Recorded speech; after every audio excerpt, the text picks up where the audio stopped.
Nessa quinzena, nós vamos conversar um pouquinho sobre o espaço educacional não formal. A gente conversou que, ao longo da leitura, o espaço educacional não formal e a relação entre história e arte. Então, vamos falar sobre o espaço não formal. Para que a gente entenda um pouquinho sobre o que é o espaço educacional não formal, a gente precisa entender sobre os espaços formais. Então, vocês já estudaram ao longo do curso sobre esses espaços, somente para a gente deixar claro, evidenciado, o que seria o não formal e o que seria o formal.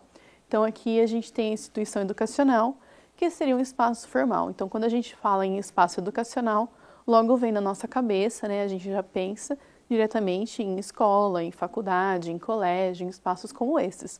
Então, esses seriam os espaços formais. E o que seriam, então, os não formais? Vamos lá. Os espaços não formais relacionam-se com instituições cuja função básica não é a educação formal e com lugares não institucionalizados. Então, é completamente diferente de espaços educacionais, espaços escolares, nesse sentido. Então, vamos entender um pouquinho esses detalhes. Os espaços não formais, eles contribuem muito para a educação, auxiliando para um processo mais rico em conhecimentos, possibilitando a interdisciplinaridade. Então, se eu tenho um espaço que ele não é específico para a educação, mesmo assim eu consigo desenvolver e trabalhar conhecimentos, principalmente pensando na interdisciplinaridade. Então, eu consigo trabalhar com essa criança questão cultural, questão, por exemplo, de música, de arte, de esporte. Então, são espaços que me possibilitam desenvolver projetos e caminhos alternativos para trabalhar com essa criança, o seu desenvolvimento, as suas habilidades, sem ser de uma maneira sistematizada ou acadêmica, como nós encontramos nos espaços escolares. E aí, quando a gente pensa nesses espaços não formais, a gente pode praticamente colocar em duas categorias.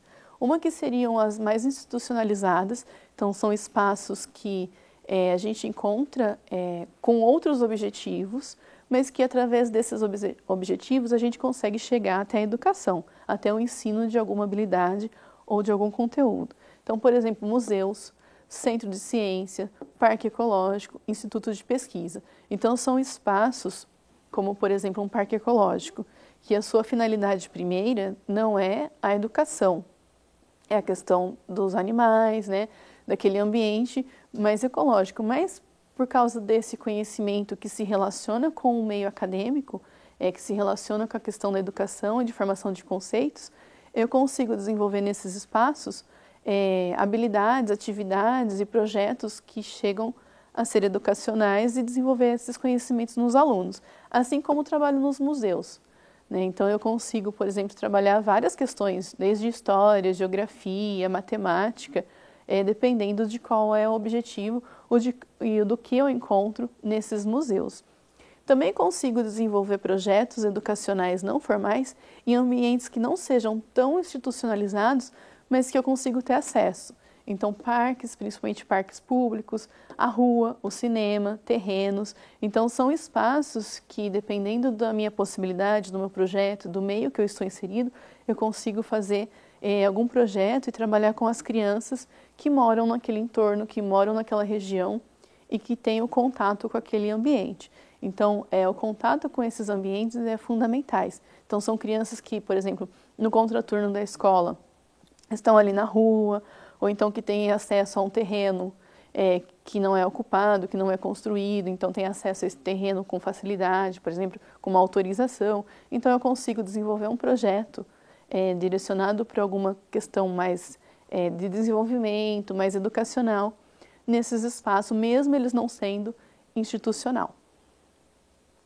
Então, o resultado dos processos pedagógicos que ocorre dentro desses espaços é visto na criatividade e acesso à cultura por parte das crianças, bem como na valorização do conhecimento e principalmente aí do reconhecimento. E se a gente pensa na questão da nossa disciplina, na questão de arte, o reconhecimento da arte como algo divertido, porque eu tiro um pouco daquela sistematização ou do uso fechadinho ali, né, que a gente tem muitas vezes de alguns recursos, então da lousa, do caderno, né, da carteira, da mesa que a criança senta, eu consigo fazer um projeto mais dinâmico, mais acessível, muitas vezes um projeto até construído com a própria criança, com o meu público-alvo, e que fica mais acessível para essa criança e se torna uma situação mais lúdica. E aí o que eu consigo trabalhar e desenvolver muitas vezes nesses ambientes? Questões de arte, história, ciências naturais, ciências, tecnologia, a questão educacional mesmo, então às vezes até questão de valores, de situações de comportamento, antropologia, e tem tantas outras situações que a gente consegue desenvolver em ambientes educacionais não formais, vai depender da sua região e da sua situação, né? Mas o que é importante a gente ter em mente aqui é a questão do acesso à cultura.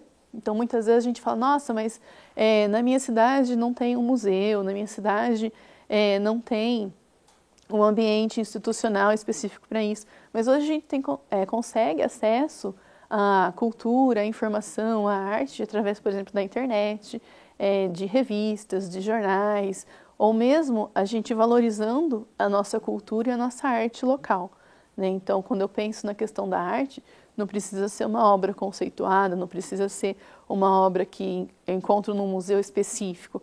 Eu posso, por exemplo, recorrer a uma arte local, né? Então, tudo vai depender da sua situação e da região que você está localizado. Os processos pedagógicos que acontecem no museu são despertos através de brincadeiras e outros recursos interativos que podem ser utilizados para o encontro da criança com a arte contemporânea e com a cultura.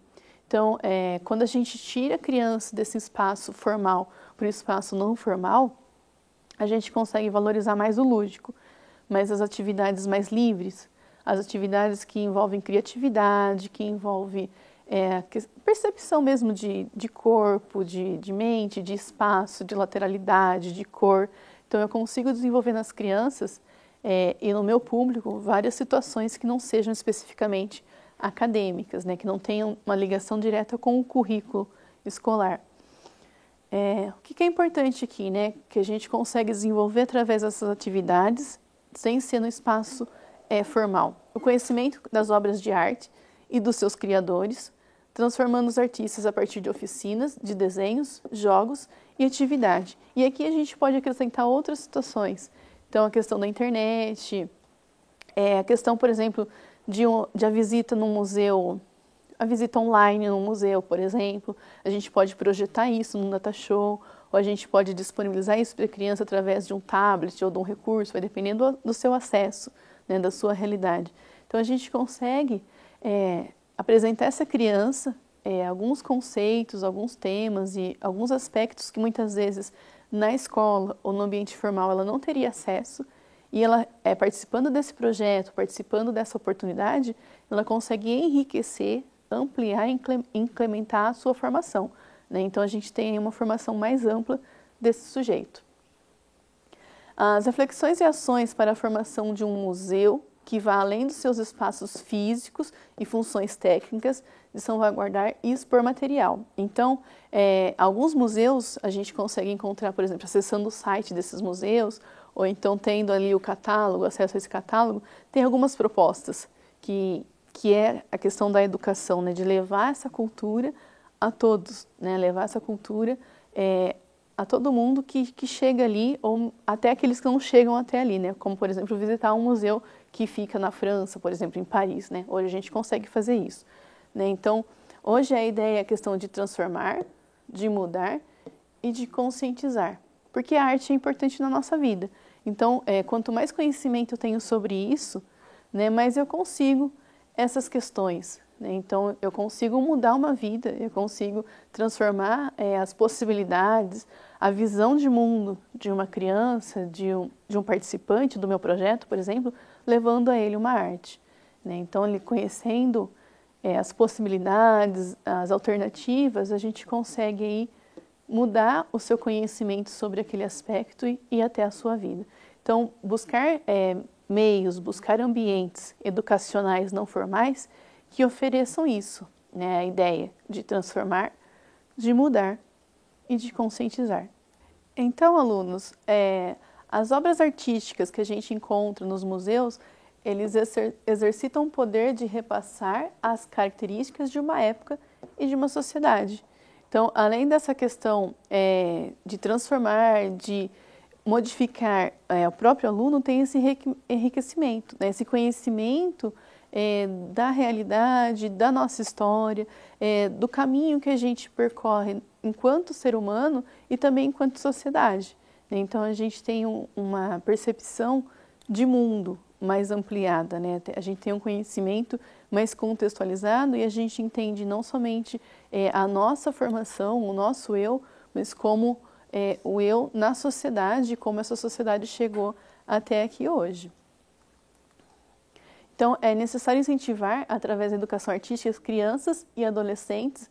Então, a gente consegue ter aí o aperfeiçoamento de várias habilidades. Então, a questão do olhar crítico, tanto para o que eu produzo, quanto para o que está na minha volta, está no meu entorno, está no mundo em que eu habito, a percepção dessa realidade, né? Então, a minha realidade é diferente da sua, o meu ponto de vista é diferente do seu, o meu conhecimento de mundo é diferente do seu. Então, essa percepção é fundamental, tanto para que eu consiga me entender, quanto para que eu entenda o meu próximo, né? Que eu entenda a percepção de mundo, de realidade do outro que está próximo a mim, né? Então, isso é fundamental. É a percepção de mundo, e aí eu entro na questão de, por exemplo, de Estado, de religião e de si mesmo. Então, conforme eu vou desenvolvendo a minha percepção artística, né? Então, que eu tenho esse conhecimento histórico, que eu vou acompanhando esse desenvolvimento da arte, eu consigo entender, por exemplo, algumas questões que envolvem o Estado. Então, por exemplo, a música que existia na década de 80 tinha uma letra, tinha um significado, a que existe na década de 90, no ano 2000, 2020 agora, né? Então, são significados diferentes porque estão em percepção de mundo diferente, porque tem uma realidade diferente, tem um olhar crítico diferente, e aí também a gente encontra a questão da religião, que muitas vezes acaba interferindo nessa criação da arte, nessa percepção de mundo, até a gente ter um conhecimento de si mesmo, né? Então, isso é fundamental. Então, a gente percebe aqui e relacionar esses conceitos de contação de histórias, de formação de cidadão, de acesso, né, de conhecimento da arte.